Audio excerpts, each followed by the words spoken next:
Bismillahirrahmanirrahim. Assalamualaikum warahmatullahi wabarakatuh. Perkenalkan, nama saya Aditya Nugraha, NIM 20231042 dari Prodi Pendidikan IPA. Saya ingin menjelaskan mengenai contoh kasus yang terjadi pada zat aktif pada makanan. Ini merupakan tugas akhir dari Matkul Kimia Bahan Pangan yang mana dosennya yaitu Pak Aulia Ashar. Baik, adapun jurnal pertama yaitu mengenai studi kasus jajanan yang mengandung boraks dan formalin di Taman Kurma, Kota Lubuk Linggau, yang mana penulisnya yaitu Nova Novianti, Yuni Krisnawanti, dan Septi Heriani. Adapun nama jurnalnya itu Jurnal Pendidikan Biologi dan Sains, volume 1, nomor 2, Desember 2018. Adapun hasil analisis saya yaitu keamanan pangan merupakan upaya yang perlu diperhatikan untuk mencegah pangan dari bahan kimia yang dapat mengganggu, merugikan, serta membahayakan bagi kesehatan. Obat dan makanan yang dimaksud terdiri atas obat, bahan obat, narkotika, psikotropika, zat aditif, obat tradisional, suplemen kesehatan, kosmetik, dan pangan olahan. Salah satu penyebab keracunan makanan adalah adanya bahan tambahan pangan yang berbahaya dalam makanan tersebut seperti boraks dan formalin.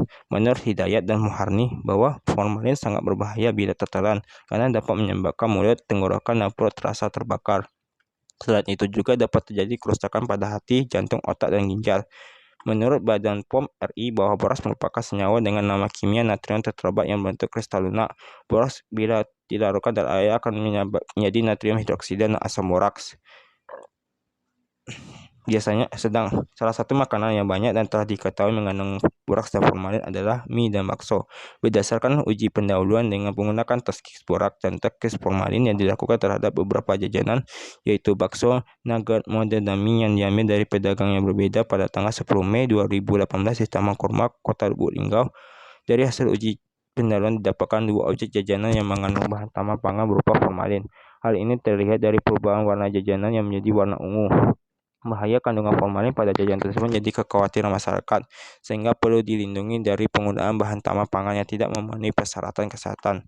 Oleh karena itu, perlu adanya kesadaran masyarakat mengenai bahaya jajanan yang mengandung boraks dan formalin. Baik, untuk jurnal kedua yaitu mengenai penambahan boraks dan bakso dan faktor pendorong penggunaannya bagi pedagang bakso di Kota Bengkulu, dengan penulis Siti Istiqomah, Mirnawati Besudarwanto, dan Eti Sudanika, dengan nama jurnal Science and Veteriner pada tahun Juni 2016. Adapun hasil analisis saya itu pangan hasil hewan seperti daging, susu, dan telur serta hasil olahannya pada umumnya bersifat mudah rusak dan memiliki potensi mengandung bahaya biologik.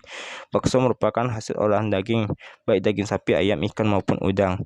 Bahan tambah pangan dapat memperpanjang umur simpan, dan boraks termasuk bahan beracun apabila digunakan dalam makanan. Boraks bersifat toksik bagi sel, berisiko terhadap kesehatan manusia yang mengonsumsi makanan mengandung boraks. Keracunan kronis akibat boraks karena absorpsi dalam waktu lama, akibatnya akan mengakibatkan berat badan turun, muntah-muntah, ginjal, hati, jantung, dan akan menyebabkan kematian. Berdasarkan penelitian, menurut tikus, penurunan jumlah sperma dan atrofi teksis pada tikus jantan serta penurunan ovulasi pada tikus betina. Boraks bisa berpengaruh terhadap kesuburan tikus jantan dan terganggunya perkembangan. Dari hasil penelitian, dari hasil uji sampel dari pedagang bakso tersebut, bahwa hasilnya yaitu tidak adanya penggunaan boraks di dalam bakso tersebut. Baik, sampai sinilah hasil analisis kedua jurnal tersebut. Apabila ada yang salah mohon dimaafkan. Saya akhiri dengan wassalamualaikum warahmatullahi wabarakatuh.